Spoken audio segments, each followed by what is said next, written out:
अगर आप मैथ में कमज़ोर हैं और मैथ को सुधारना चाहते हैं तो आप इस नियम को ज़रूर सीखिए, क्योंकि ये नियम पूरे गणित में लगभग हर एक सवाल में लगता है। तो आप समझ सकते हैं कि ये नियम कितना महत्वपूर्ण है। तो चलिए इस वीडियो को शुरू करते हैं। तो देखिए, इस वीडियो में हम लोग इस प्रकार के प्रश्नों को हल करना सीखेंगे। जैसे ये देखिए लिखा है -8 + 5, तो इसको हल करके -3 आएगा। ठीक है। 6 - 10, इसको हल करके -4 आएगा, और इसको हल करेंगे तो ये आपका आ जाएगा +3।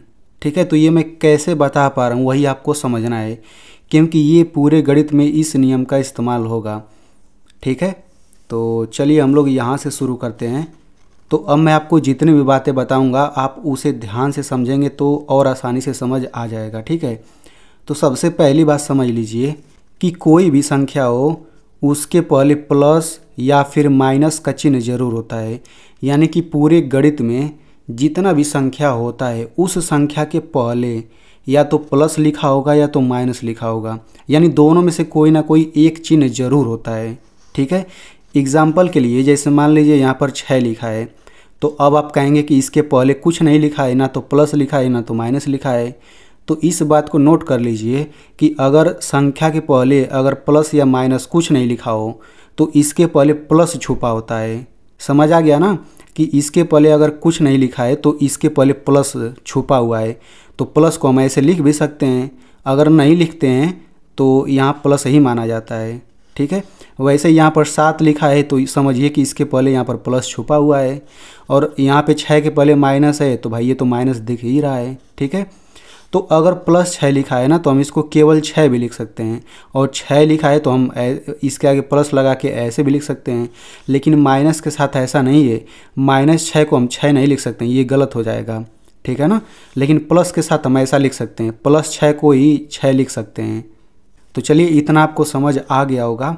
तो अब हम इन सवालों को लगाने के लिए जो नियम लगता है वो यही नियम है। ठीक है। तो ये नियम क्या है हम समझ लेते हैं। तो देखिए, अगर प्लस प्लस का चिन्ह हो या फिर माइनस माइनस का चिन्ह हो तो हम दोनों संख्याओं को जोड़ते हैं। ठीक है। और अगर प्लस माइनस का चिन्ह हो या माइनस प्लस का चिन्ह हो तो हम दोनों संख्याओं को घटाते हैं। अब इसको याद करने का तरीका क्या है मैं आपको बताता हूँ। तो देखिए, ये भी प्लस है ये भी प्लस है, यानी दोनों सेम है। ये भी माइनस ये भी माइनस, यानी दोनों सेम है। यानी कि दोनों सेम सेम चिन्ह रहेगा तो हम संख्याओं को जोड़ते हैं। ठीक है। और वैसे ही देखिए, ये प्लस है ये माइनस है, यानी दोनों अलग अलग है। ये माइनस है ये प्लस है, ये भी दोनों अलग अलग है, यानी दोनों अलग अलग चिन्ह रहेगा तो हम दोनों संख्याओं को घटाते हैं। तो ऐसे आप इसे याद रख सकते हैं कि सेम सेम चिन्ह का मतलब जोड़ना होता है और अलग अलग चिन्ह का मतलब घटाना होता है। ठीक है। अब इसी का यूज करके देखिए हम इसको कैसे लगाते हैं, तो समझिए ज़रा। सबसे पहले देखिए यहाँ पर 2 संख्या लिखा हुआ है, तो जब दोनों संख्या लिखा है तो इन दोनों के पहले प्लस माइनस कुछ ना कुछ लिखा होगा, क्योंकि हमने शुरू में नियम देखा था। ठीक है। तो देखिए यहाँ पर 8 के पहले माइनस है, यहाँ पर 5 के पहले प्लस है। तो इसे कैसे हल करेंगे, तो हम इन्हीं दोनों चिन्हों को देखेंगे। ये माइनस है ये प्लस है, तो माइनस प्लस रहता है तो हम क्या करते हैं माइनस प्लस, यानी दोनों अलग अलग रहता है तो हम संख्याओं को घटाते हैं। ठीक है। तो हम लोग क्या करेंगे, देखिए ये माइनस है ये प्लस है, तो हम यहाँ पे ये जो 8 है इसको अलग कर लेते हैं, ये 5 है इसको अलग, बस मैं समझाने के लिए अलग कर रहा हूँ। ठीक है। यानी माइनस प्लस दोनों चिन्हों को हटा करके हमने ऐसे लिख लिया। तो अगर माइनस प्लस का चिन्ह है तो हम क्या करेंगे, दोनों संख्याओं को घटाते हैं। तो जो ये दोनों हमने अलग से निकाला है ना, इन्हीं को घटा दीजिए। यानी कि बड़ी में से छोटी संख्या घटाना है हमेशा। तो 8 में से 5 घटाएंगे क्या आएगा, 3 आएगा।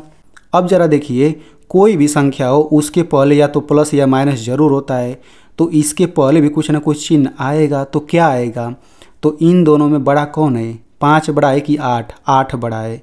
तो 8 के पहले क्या लिखा है माइनस, यानी यहाँ पर माइनस आएगा। तो अब जा कर के ये आपका आंसर हुआ है। ठीक है। चलिए हम इसको देख लेते हैं। तो यहाँ पर देखिए 10 के पहले माइनस है और 6 के पहले कुछ नहीं है, तो क्या माना जाएगा, प्लस माना जाएगा। तो देखिए प्लस माइनस का चिन्ह तो हम क्या करेंगे, तो प्लस माइनस का चिन्ह यानी दोनों अलग अलग है तो हम घटाएंगे। तो यहाँ पे सबसे पहले इस 6 को हम अलग लिख लेते हैं, 10 को अलग लिख लेते हैं, यानी कि दोनों संख्याओं को बिना चिन्ह के साथ हम लिख लेते हैं नीचे। अब हम क्या करेंगे, प्लस माइनस है तो घटाएंगे, तो इनको घटा लीजिए। बड़ी में से छोटी संख्या घटाएंगे, 10 में से 6 तो ये 4 आ जाएगा। अब इसके पहले कौन सा चिन्ह रहेगा, तो 6 बड़ा है कि 10, 10 बड़ा है तो 10 के पहले माइनस है तो माइनस आ जाएगा, यानी इसको हल करके -4 आ जाएगा, यही आंसर हो जाएगा। ठीक है, चलिए अब हम इसको देख लेते हैं। तो यहाँ पर सबसे पहले ये 5 और 8 को अलग लिख लेते हैं ताकि समझाने में आसानी हो। ठीक है, देखिए माइनस प्लस का चिन्ह है, यानी दोनों अलग अलग चिन्ह है, तो घटाएंगे तो 8 में से 5 यानी बड़ी में से छोटी संख्या घटाएंगे 3 आ जाएगा। अब इसके पहले क्या चिन्ह रहेगा, तो 5 बड़ा है कि 8, 8 बड़ा है और 8 के पहले क्या है, प्लस है, यानी यहाँ पर प्लस आएगा। तो हम प्लस लिखे या ना लिखे बात एक ही है, तो यही आपका आंसर हो जाएगा।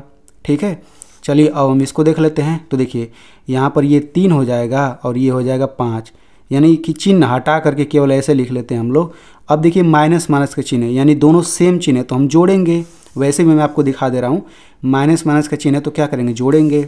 तो बस आप इसको ऐसे याद रख सकते हैं कि दोनों सेम चिन्ह का मतलब जोड़ना होगा और अलग अलग चिन्ह का मतलब घटाना, बस। ठीक है, तो देखिए दोनों सेम चिन्ह है तो जोड़ेंगे, तो 3 और 5 जोड़िए तो क्या हो जाएगा, 8 हो जाएगा। अब इसके पहले कौन सा चिन्ह रहेगा, इन दोनों में बड़ा कौन है, 5, और 5 के पहले कौन सा चिन्ह लिखा है, माइनस, यानी यहाँ पर माइनस हो जाएगा और यही आपका आंसर हो जाएगा। अगर आपको समझ आ रहा है तो आप लोग इस वीडियो को एक लाइक कर दीजिए मेरी मेहनत के लिए।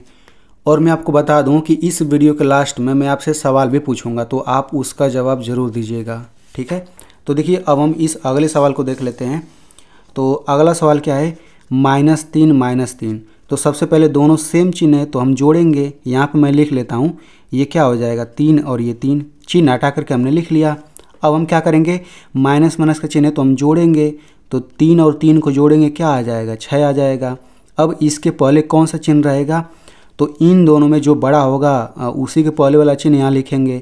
तो 3 बड़ा है कि 3, भाई ये तो दोनों बराबर होता है। ठीक है, तो इस बात को याद रख लीजिए कि जब दोनों बराबर आ जाए तो ये माइनस माइनस का चिन्ह है ना, तो वही वाला चिन्ह यहाँ पे आ जाएगा।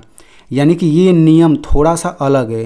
भाई चिन्ह को देख के हमने जोड़ तो लिया, लेकिन इसके पहले कौन सा चिन्ह रहेगा, इन दोनों में जो बड़ा रहेगा, तो ये दोनों तो बराबर है।